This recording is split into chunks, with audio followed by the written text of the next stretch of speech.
Welcome to the Gestalt IT Rundown for February 10th, 2021, and happy National Umbrella Day to everyone. I am your dry co-host, Mr. Tom Hollingsworth, and joining me as always is the man who is never unprepared, Mr. Stephen Foskett. Stephen, thanks for joining us this week. I'm glad. I prepared for a long time for this, and I always am ready for the rundown.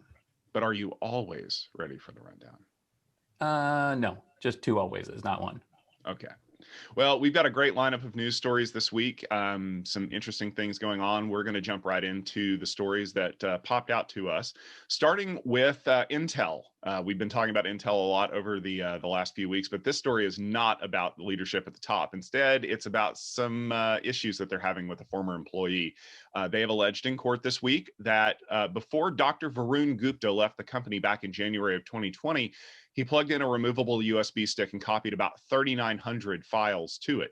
He also copied files to a portable hard drive that he had brought with him, and some of those files had big names like Top Secret or Intel Confidential. Investigators working with Intel and Microsoft, which is the destination that Dr. Gupta went to after Intel, were able to determine that not only did he take the files, but he accessed those files during the course of his employment from his company-issued Surface. Intel is seeking damages in the amount of $75,000 plus a small legal fee, and they don't want him looking at those files anymore because they're not his. Dr. Gupta, of course, denies that all allegations that Intel have put up are false. Now, Stephen, what are your thoughts about this? Because I find it kind of interesting that, we've talked a lot about trade secrets and this kind of stuff, but it's kind of an open secret in the community that if you're going to leave, you just kind of, tweak a few things and maybe you might even get pardoned for it. Okay, that last bit was out of line, Tom. But everything else that you said is kind of, I got to say, I have a little bit sympathetic to Dr. Gupta just on the face of it. Now, I don't know anything more than what was reported in the press about this thing, but raise your hand if you haven't used a thumb drive or a portable hard drive to transfer files around. I mean, I think that this is symbolic of kind of how people do things these days. I mean, the dude copied a bunch of stuff to a thumb drive. He denies the claims, and I can understand that he's denying it. The flip side, of course, is, as you said, the timing. It looks really, really bad. Essentially that, for a few months right before leaving, that he went and quickly slurped up a whole bunch of documents that, maybe he shouldn't have had access to. But let me just point out, the timing is February through July 2020, which is when he left. Again, what were we doing between February and July 2020? Let me think. Working from home. Again, maybe the guy was just trying to get some work done through the pandemic. Anyway, I don't know what the answer is here, but I will say this. If you're a company, you need to be careful about employees slurping data, and you need to be very careful about them using confidential information. And if you're a company hiring somebody, you need to not let them use confidential information from a previous employer. And if you're an employee or a regular person like you or me, be careful, because honestly, it can look pretty suspicious if you download the entire Dropbox or SharePoint right before you quit. And one thing I'll add to that, Stephen, that came from the news story that I was reading on this, if you're one of those people who likes to carry around USB sticks to collect things like that, do realize that those all have serial numbers, and any serious company is going to be able to tie that device that downloaded those files to the device that's in your pocket right now. So if you're going to do it for good reasons, please feel free to do so, but make sure that you have permission. If you're doing it for nefarious reasons, know that they will find out.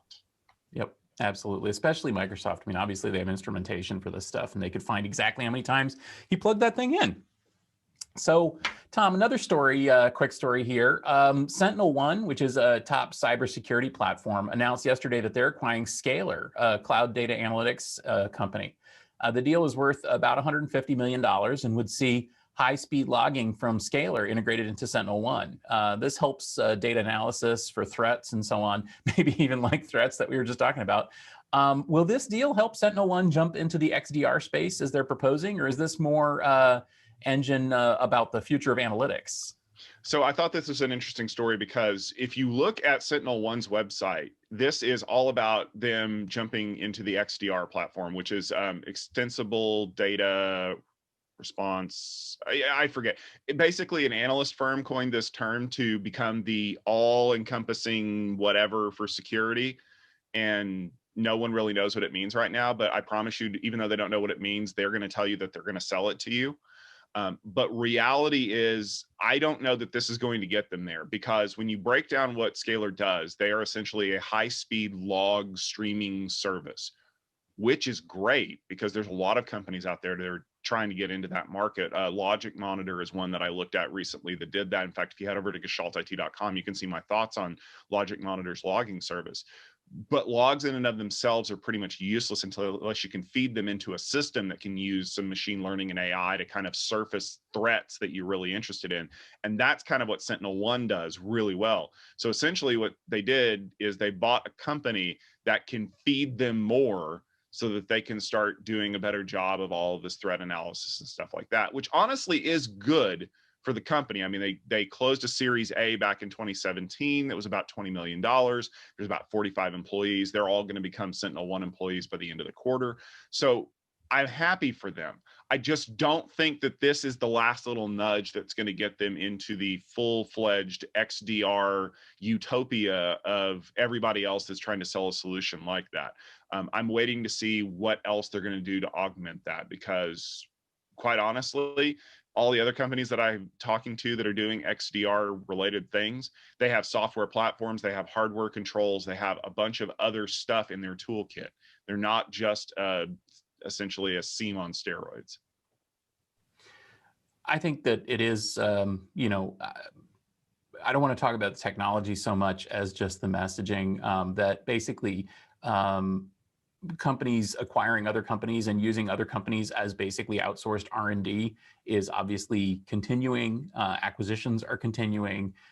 You know, valuations look pretty good. So from a macro perspective, you know, you're looking at the market, the IT market, especially the security market. And this honestly looks like a pretty good pattern for the security market. Yeah, I would agree. All right, Stephen, I found a storage story for you, but we're going to have to get technical for a minute. British prosecutors made a ruling this week that data, which is kept in the RAM, random access memory of a server, counts as storage for legal purposes. Now, why would we need to do this? Well, the center of this specific case is a company called EncroChat. It's an encrypted messaging service. The laws in the UK are different than those here in the US, and we're fairly well versed in the US, and we have a big US audience, but I thought this was interesting because of the implications overseas. There's a number of pending UK legal cases that are hinging on the definition of whether or not data stored in RAM is stored or in transit. And there's a gag order on the case, so they can't really talk about all the other cases, but this one was able to get out. And essentially what's happened is police raided this company and found out that a lot of their customers were doing things they really shouldn't have. And they seized the servers and were able to pull unencrypted chat messages from RAM. But then the defense attorneys jumped in and said, okay, were those messages in transit between endpoints that were just being held in a server's RAM, or were they actually being stored in the server's RAM where they could be accessed like a search type thing? We are still waiting the outcome of what this is going to mean, but at least for now, the courts ruled that the messages were being stored. They were not in flight. What does this mean? Because once we've made a legal ruling about this, we kind of effectively now have a precedent that says that if you try to argue that they're in transit, I can point back and say, no, they weren't. And I know that you're kind of the storage guru here, Stephen. So what's your take on this? Is this going to kind of open up maybe a Pandora's RAM of problems? Yeah, I think maybe my take on this might not be what you might expect from Mr. Storage. So here's the thing. in between being Mr. Storage and Mr. Tech Field Day, I was Mr. E-Discovery. So I actually spent a couple of years working with corporate counsel to help them understand the implications of storage from a legal perspective, which gave me a little bit of insight into the legal profession and the process of law. And I am going to say something that I think many people would be surprised to hear anybody say, which is that courts and lawyers are actually pretty smart. And the reason they're pretty smart is because, unlike the legislative process, and certainly unlike the executive process, the legal process is exceptionally sensitive to nuance. And although the law is often wrong, in fact, the laws in this case are laughable and weird and far-reaching, the legal community is perfectly capable of interpreting them in reasonable ways. And so essentially what's being argued here is, or questioned here is, can we use evidence that we recorded from the RAM of a server without infringing on a law that restricts people from intercepting telecommunications? And the court is actually right in saying that RAM is not telecommunications. You know, the law was not intended to keep the police from, reading the RAM of a server for which they have a legitimate reason to suspect and search. The law was intended to restrict the police from just broadly intercepting telecommunications. The case is actually, it seems to me, I'm not a lawyer, but it seems pretty clear cut. I'd say that they were right. And furthermore, I would say that the courts are going to be able now to use this case to think in a smarter way about the nuances of RAM versus storage. Clearly, data stored in RAM is sometimes storage and sometimes not. In-memory databases and things, I think absolutely should be the subject of warrants, legally obtained warrants that give police access to stored data. Just because it's on a chip instead of a drive doesn't actually change the nature of what that thing is. It's still storage. On the other hand, I could see a situation where a court might not look so fondly if a company was, or if a warrant maybe exceeded its aspect by maybe snooping on, promiscuous network interfaces or something like that. They may say, wait, that's clearly not storage, and you overstepped your bounds. So I honestly think this is a great story. It's an interesting story, and that the courts made the right choice.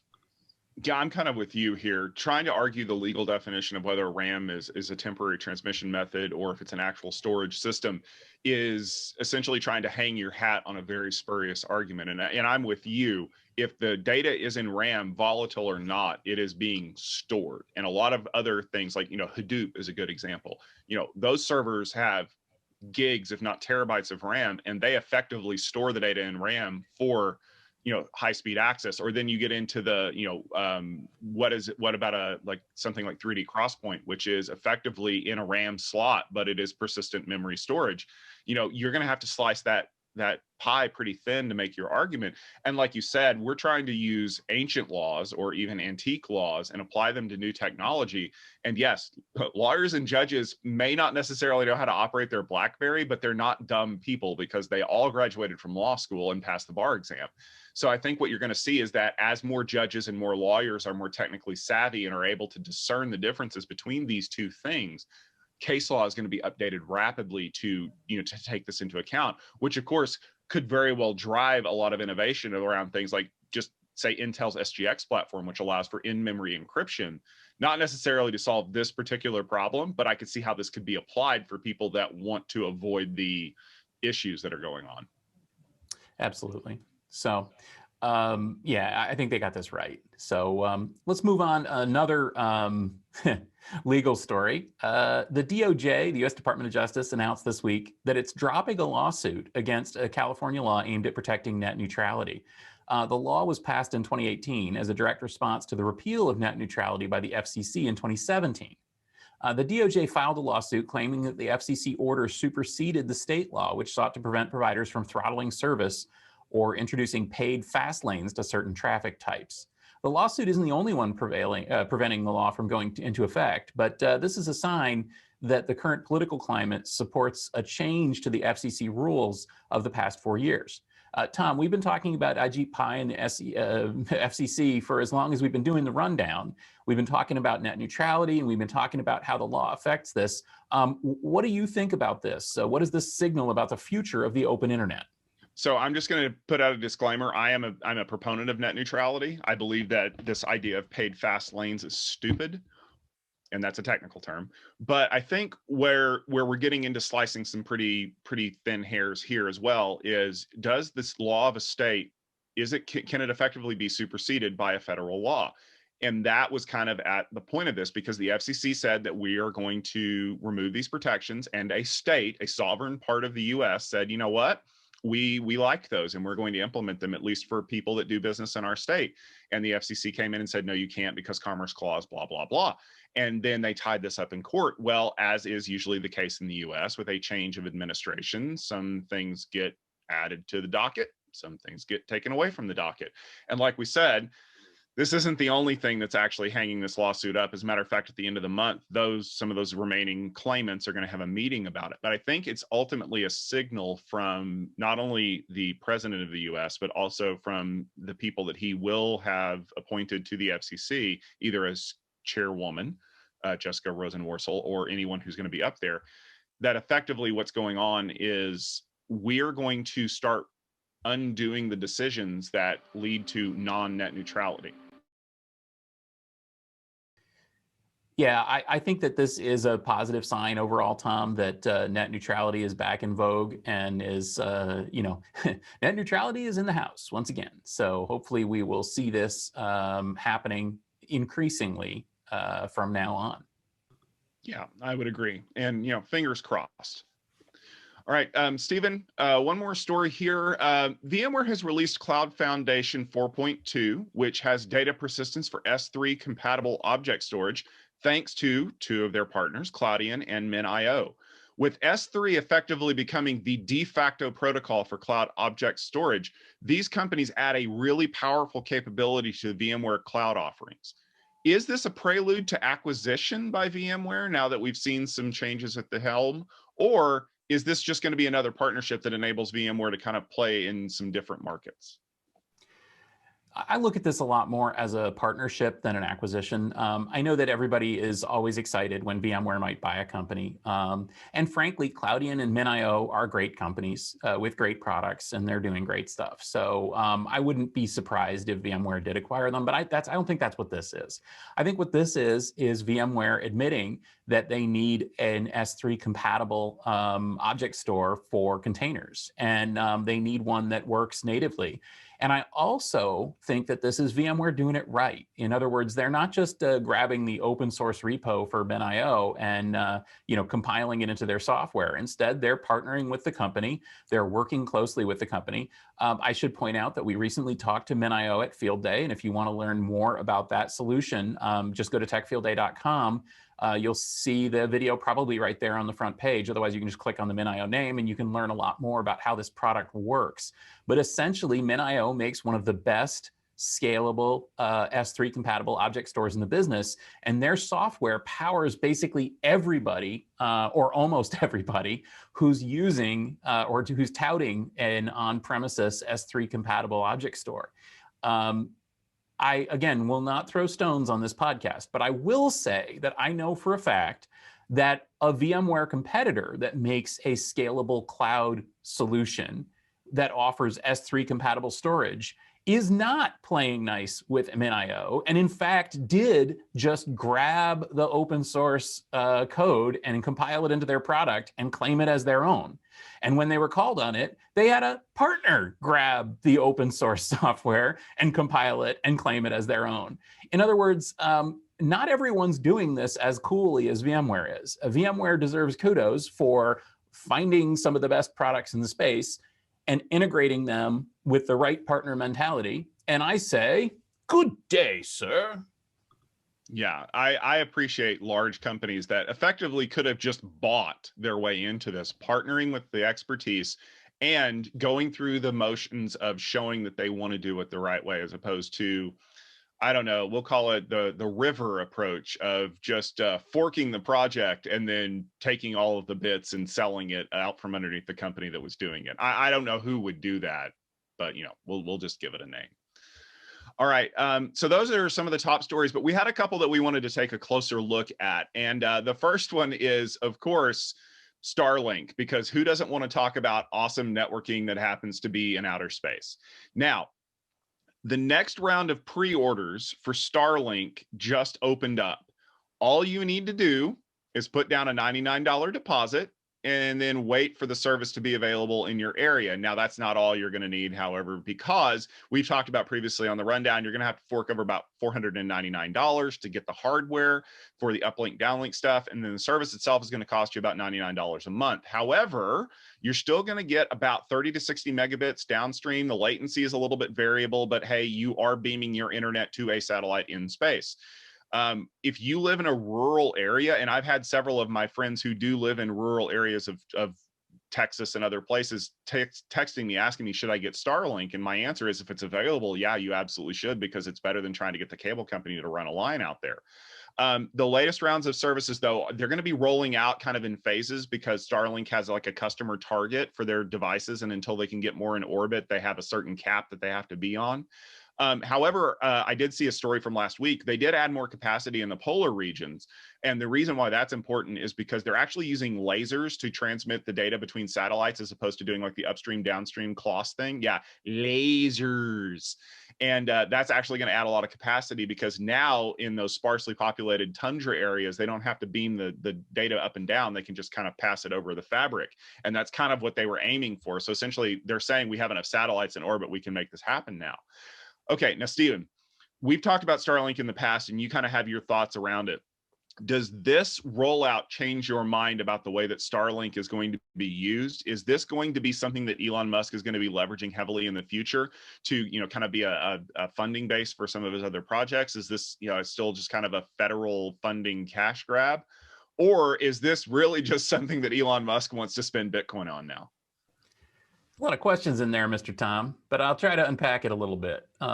First, a disclaimer, my internet access stinks. And I live near a major metro area about maybe 100 meters or 100 yards off of a main state road right near the center of town.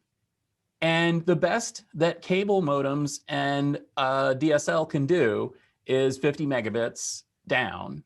And my cable modem is actually delivering about 30 or 40 milliseconds of latency. In other words, it stinks. This is astonishing because, like I said, I mean, I'm not in some rural backwater like Oklahoma. I'm in Ohio, for Pete's sake. And everybody who knows is that Ohio is where it's at. So here's the thing. Starlink is not like other internet services. And I think it's worth taking a moment here to step back. What makes Starlink so different from all other satellite-based internet services? Because, I mean, a lot of these, like the Hughes thing and stuff, honestly, they stink even more because of latency. The reason is actually due to physics. So it's important to know that Starlink is in much, much, much lower orbit than most of those geosynchronous internet access satellites. It's also a network, a mesh of much smaller satellites that act independently. Why is this important? Well, it turns out it's all based on the speed of light. In other words, you would think that satellites are way the freak over there, but it turns out that Starlink satellites are only over there instead of way the frack over there. And having them just be over there dramatically reduces latency. In fact, it reduces latency to the point where it is actually competitive, amazingly enough, with some terrestrial systems like cable modems. It's probably not, it's an order of magnitude, and it'll never be competitive with fiber to the home or with DSL on a latency basis.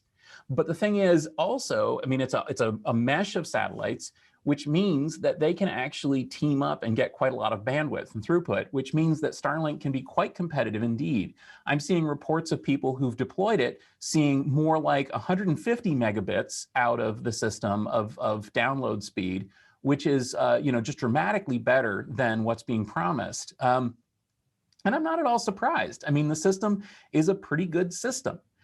So by making it widely available, I think that what they're doing here is essentially they're going to be providing broadband that actually is, amazingly enough, is competitive even in near metro areas like Northeast Ohio. Now, it's probably never going to be competitive, like I said, to gigabit fiber to the house in places that have that, but not all places do. In fact, most places here in the US at least don't have that.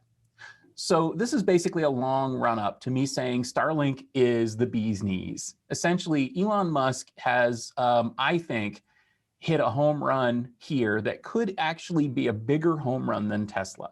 And let me explain why. So Starlink, like I said, is technically a very good product.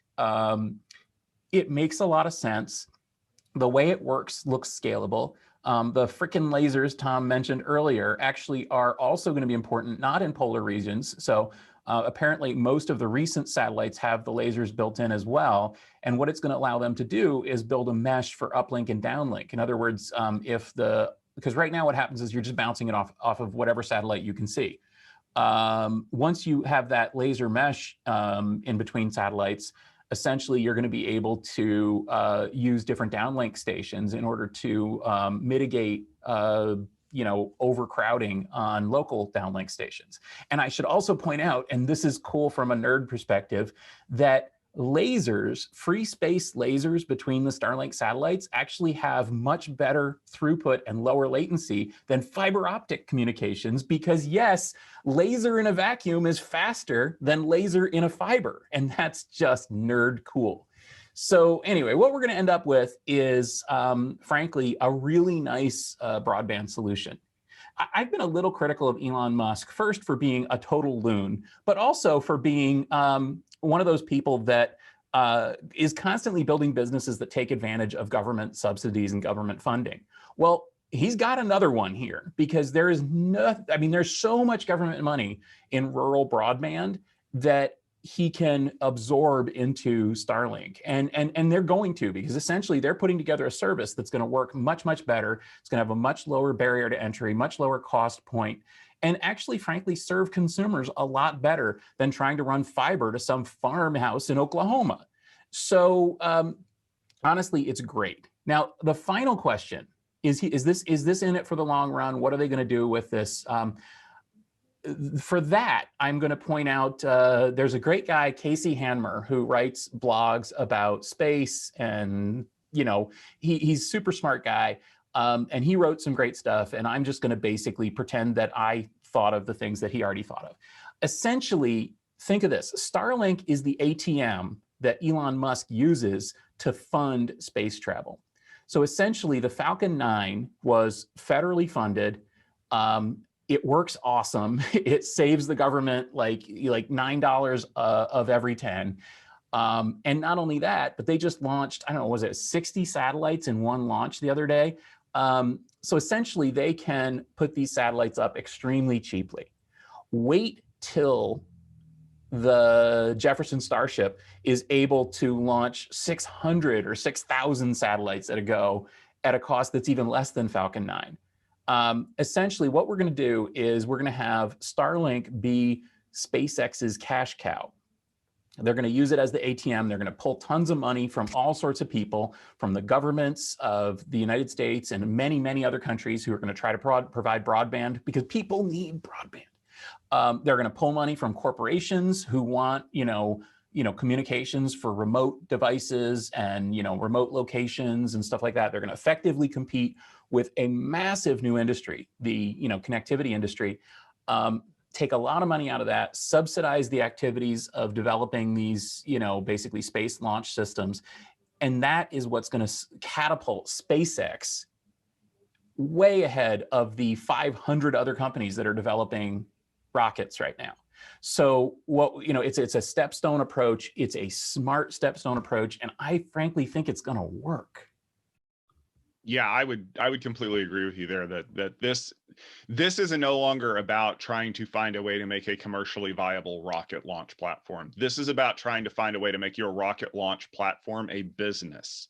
And they have done that, and they have found a way to make it kind of a recurring revenue stream. And kind of like you said, to me, this is bigger than Tesla because I don't have to sell you a satellite every time you want to join my service. I already have the satellites in place. It's a sunk cost. But every person that I add to those increases my profitability for, maybe in 5 years, just maintenance. And yeah, there's a lot of things that we can do with this once it's in place. And honestly, it's true disruption, because your local broadband provider, whether it's the cable company or the telco or the electric company, they kind of have these gentlemen's agreements about who runs what into which neighborhoods, and are we all going to increase our speeds at the same time. And Google tried to disrupt that with Google Fiber, and then they did what they normally do, which is kill a project, because why not? But they were still playing by those rules. I mean, we saw news stories about how telcos wouldn't give them right of way on telephone poles. Well, who needs to worry about right of way on a telephone pole when the right of way is in space? And so I think that that's going to drive innovation in the market, because how do you compete against something you can't legislate out of existence? And that's Elon's ace in the hole, because the government's paying him to put these rockets in space. And if he has leftover capacity on a heavy lifter, why not throw in a few more satellites to replace the broken ones, or add, coverage to Easter Island or something like that? And ultimately, that's going to be his ability to say, here's what we're going to do with it. And quite honestly, the other thing that I'm super excited for is the fact that once this thing is in place, we will have a laser defense grid that will be able to protect us from the beta reticulans whenever they finally decide to invade. I don't know how effective it will be, but hopefully by that point, Elon will have figured that part out, because he is an evil genius. And I, for one, welcome our new SpaceX Tesla overlords. I do want to point out, too, just on a downside, that there is a bit of a tragedy of the commons aspect to this, in that essentially, although Musk is not running telephone wires on telephone poles and digging up the streets, he is doing something that kind of pollutes the world, and that is basically putting up these visible constellations of satellites in low Earth orbit.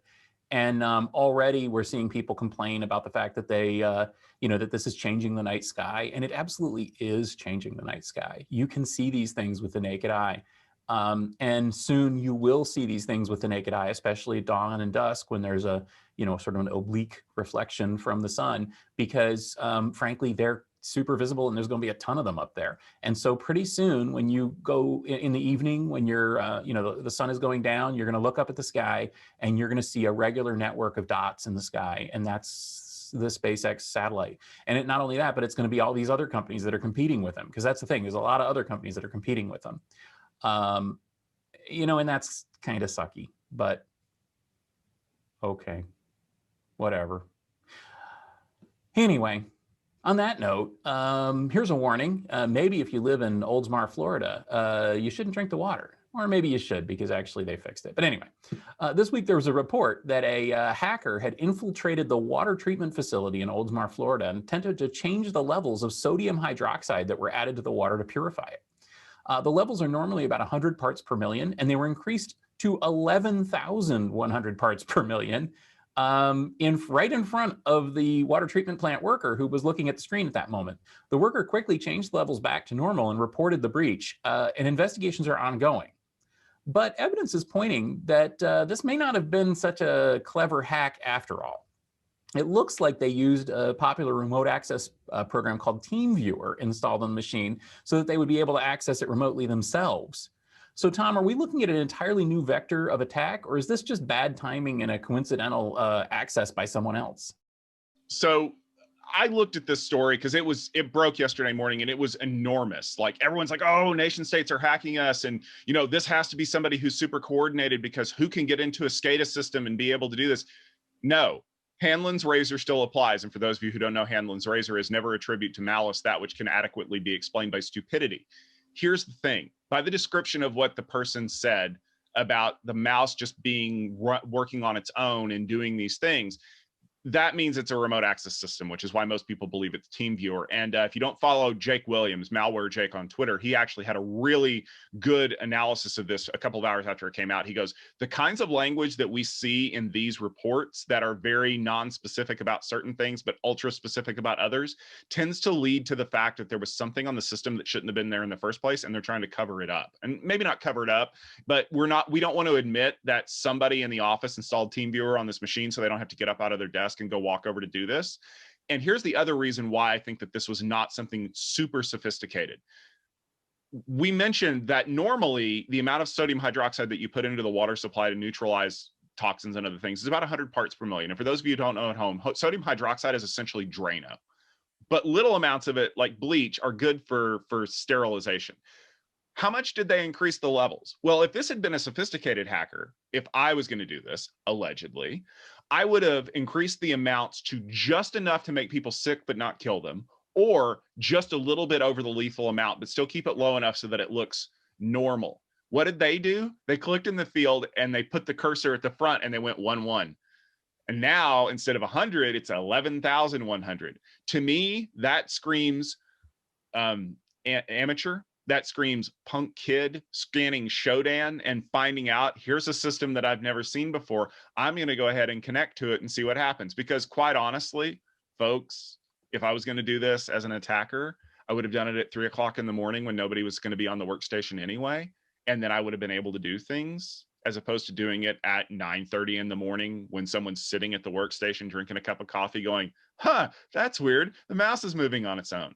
So we have this mentality now that the minute something happens, we want to attribute it to some kind of a nation state. We want to say that this is the Russians or the North Koreans or the Iranians or whoever. I get that. And they're ultimately responsible for a lot of things in the world. But again, before you jump to the conclusions that this is an ultra sophisticated attack that's going to bring down a hydroelectric power dam or all these other things, look at the facts of the case, do the homework, and then say it looks more likely that this is actually what's happening, given that it wasn't a coordinated attack, given that it didn't involve any kind of sophisticated hacking tools other than TeamViewer, and that ultimately the damage was reversed relatively quickly just because someone happened to be sitting at that workstation. So no, this is not a nation state. This is not a coordinated hacking campaign to poison the water all across the US. This is an unfortunate set of coincidences that were thankfully thwarted in time to prevent death. I would further say, though, that if this concerns you, that somebody could have, some kid, probably a kid sitting around like, hey, check this out, could have murdered the population of Oldsmar, Florida, you should be concerned. Because the fact that some unsophisticated person, and again, looking, coincidentally, I don't know, it looks kind of like it was an unsophisticated attacker. The fact that an unsophisticated attacker was able to get in and do this suggests that sophisticated attackers could do the same thing. I'm going to go out on a limb and say that if an idiot can do something, a smart person can too. And I'm pretty nervous about that. I'm pretty nervous indeed about what this says about the security of our systems overall and our interconnected lifestyle. And in fact, I'm thinking of taking my SpaceX satellite and going and living in Amish country unplugged from the grid. So I'll see you later, Tom. Well, you enjoy that. I'll be stopping by pretty quickly for some butter and furniture. I look at it like the war games problem of, we have the super sophisticated computer that could cause a nuclear Armageddon. Why is a teenager able to dial into it? But I think we're a long way removed from playing games of tic-tac-toe. Thank you very much for joining us for the rundown this week. We really appreciate you tuning in each and every week. We are, always on at 12:30 Eastern time on Wednesdays, bringing you the latest news of all things in enterprise IT. You can always find us on our website at gestaltit.com. You can also find us on our YouTube channel at youtube.com/Gestalt IT video. The latest episode of the rundown will be up there, along with some of our other great series, Checksum, Conversations, the on-premise IT roundtable, unboxing videos of the cool stuff that we get to play with in tech sometimes. Stephen, what have you got going on this week that people should definitely be tuning in for? Well, I have to say, in order to be compatible with the tech news of 2021, I have to say Bitcoin, Dogecoin, GameStop, Wall Street Bets. Okay, there, I've said it. No, you can find me weekly on Tuesdays in the Utilizing AI podcast. Just go to Utilizing AI, search for that in your favorite DuckDuckGo or whatever search engine you like to use. And, I honestly have been really enjoying that. You can also find me on the on-premise IT roundtable, as well as Tom here at gestaltit.com. And frankly, you can find us on Clubhouse. If you want an invite to that, just find me on Twitter and send me a DM with your iPhone only SMS number, and I'll send you an invite because I got a few extras. And that's been a lot of fun too. So please do join me, and I look forward to seeing y'all. at future stuff. Also, I will give a shout out to techfieldday.com. Check the schedule there. We've got events scheduled all the way out into August now. So we've got Cloud Field Day, we've got Storage Field Day, AI Field Day, Networking Field Day, Security Field Day, all sorts of field day events coming up at techfieldday.com. That's exactly right. And we will be sure to keep the Enterprise Tech News rolling as long as we're capable of getting on a Zoom call and talking about all the fun things that are happening. But, we can't do that without you, the audience. So please feel free to leave a comment on our videos and let us know what you think. If you have some viewpoints about the news that are maybe not exactly what we said, we would like to hear those as well, because we always try to encourage community discussion. And that's how we all get better and smarter. But for myself, Tom Hollingsworth, for Stephen Foskett, and the rest of the family here at Gestalt IT, we want to thank you very much for tuning in. We will all see you next week. And remember to make sure that you have a super sparkly day. Bitcoin!